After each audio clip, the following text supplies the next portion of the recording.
Bonjour, ici Philippe Fabignon, le storyteller, producteur TV, et merci de nous suivre sur cette chaîne qui apprend les principes du storytelling, du marketing, mais surtout qui apprend comment attirer plus de clients pour développer un chiffre d'affaires. Alors, encore une fois, bienvenue. Là, aujourd'hui, c'est particulier. Je vais vous parler d'un principe. En fait, quand vous voulez passer un message à une audience afin de la persuader à acheter ou tout du moins à ce qu'elle vous suive, il y a des choses à savoir qui sont essentielles. Que ce soit dans vos pages de vente, pour vos histoires, vos emails, vos vidéos, podcasts et encore beaucoup d'autres choses qui communiquent, vous allez devoir créer un dialogue entre trois parties. Le dialogue, la première partie, ça va être parler de vous, de votre lecteur et d'une certaine troisième partie qui est essentielle et qui va aider et amener l'audience à passer à l'action et à vous suivre. Cette troisième partie, je vais vous en parler, mais tout d'abord, je vous invite à vous abonner à la chaîne YouTube. Si cela n'est pas encore fait, cliquez sur la cloche pour être averti des prochaines vidéos ou sinon, abonnez-vous pour que nous fassions une communauté ensemble. Cette communauté qui va aller vers la réussite du business, qui va apprendre les principes du storytelling et aussi du marketing. Voilà. Donc aujourd'hui, pour avoir un contenu, la thématique elle est pour avoir un contenu de vente, s'il faut un dialogue entre trois parties. Un contenu qui va convertir.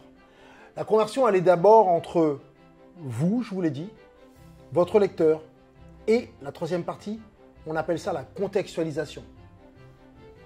Les faits factuels, l'argumentation. Chacun va s'exprimer tour à tour, si vous voulez, et va se répondre, va se poser la question et va se répondre. Je vais vous donner des exemples, ne vous inquiétez pas. Donc, mon premier exemple, il va être très simple, il va être sur moi, sur ce que j'ai vécu. C'est de dire que j'ai commencé, si vous voulez, mon aventure entrepreneuriale, ça c'est l'exemple, et je pensais qu'avec ma seule motivation, cela m'aiderait à réussir toute forme de business, toutes mes idées que j'avais. Je ne savais pas à quel point il fallait investir de son temps, de sa personne, mais aussi de son argent.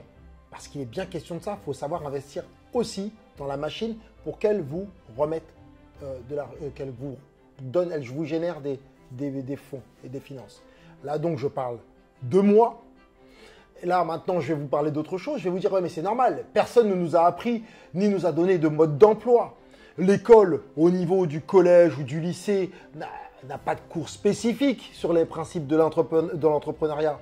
On n'a pas non plus forcément un entourage ou une famille qui peut nous donner des conseils et des indications pour nous aider à avancer, à nous dire, tiens, tu devrais investir là comme si, tu devrais mettre là aussi. Là, je vous parle donc de la contextualisation. Je contextualise et je vous donne les faits. Voilà. Vous voyez, ça, c'est la deuxième partie, la deuxième partie avec laquelle je communique. Mais toi aussi, tu es peut-être dans ce cas. Tu n'aurais jamais imaginé que tu doives lire, te former, investir sur toi ou même du matériel.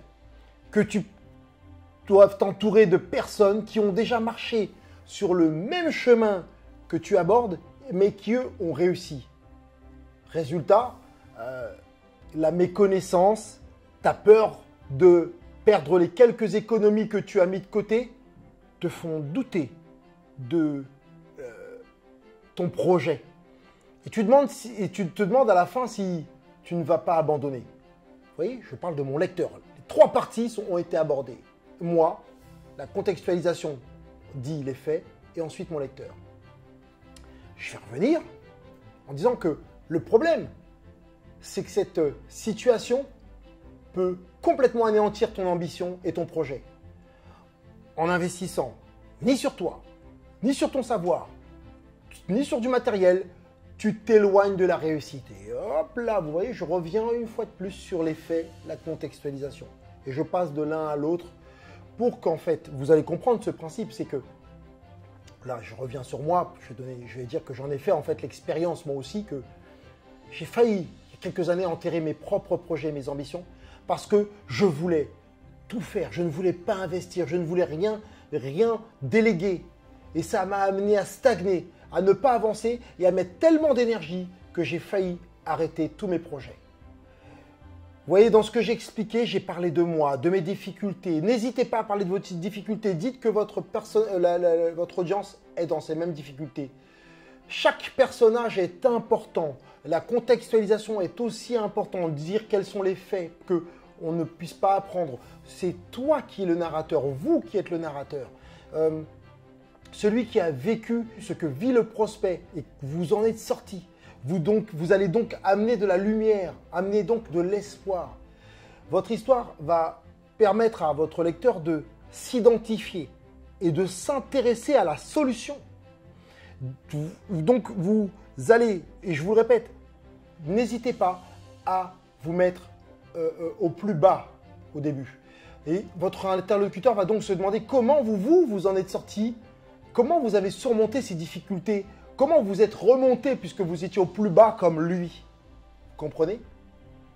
Et quand je vous dis lui, c'est celui qui lit, celui qui visionne, celui qui vous écoute, votre audience. Et cette personne ou ces personnes sont en train de vivre des difficultés. N'oubliez pas qu'ils cherchent des solutions.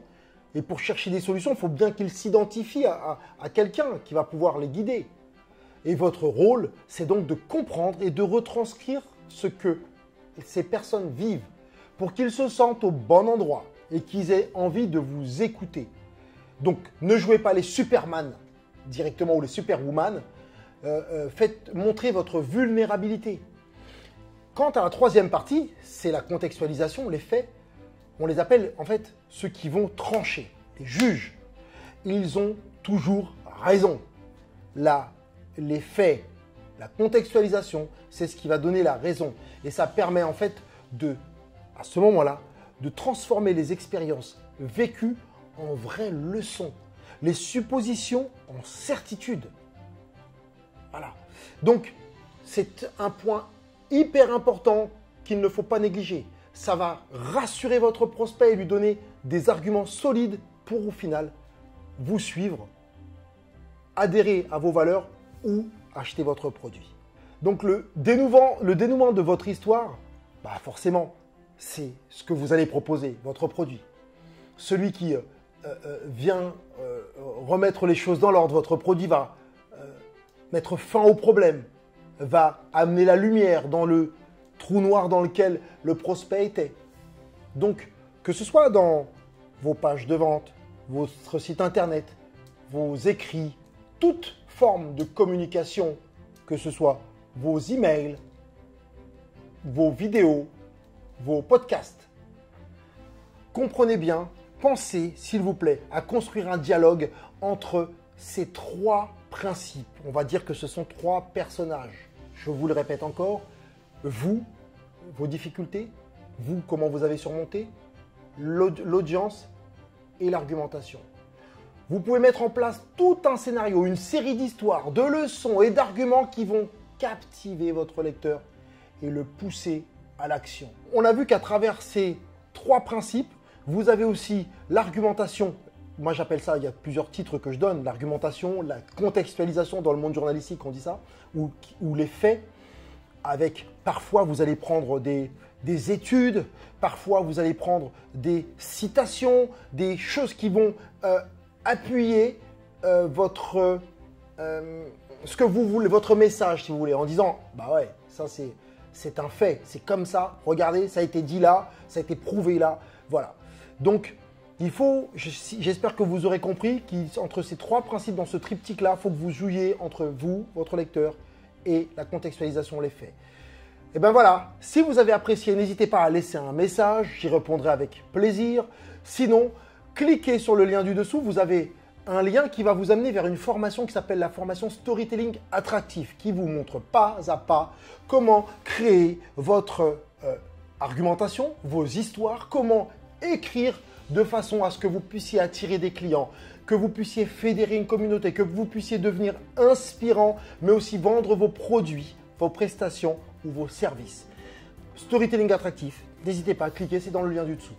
Sinon, abonnez-vous à la chaîne, cliquez sur la cloche pour être au courant des prochaines vidéos. Et surtout, sachez que en étant abonnés ensemble, on ne va pas n'importe où, on va que sur un chemin. C'est le chemin de la réussite, de votre réussite, de la nôtre, de la communauté. Et elle est où? Elle est en face, elle est là-bas. Ciao.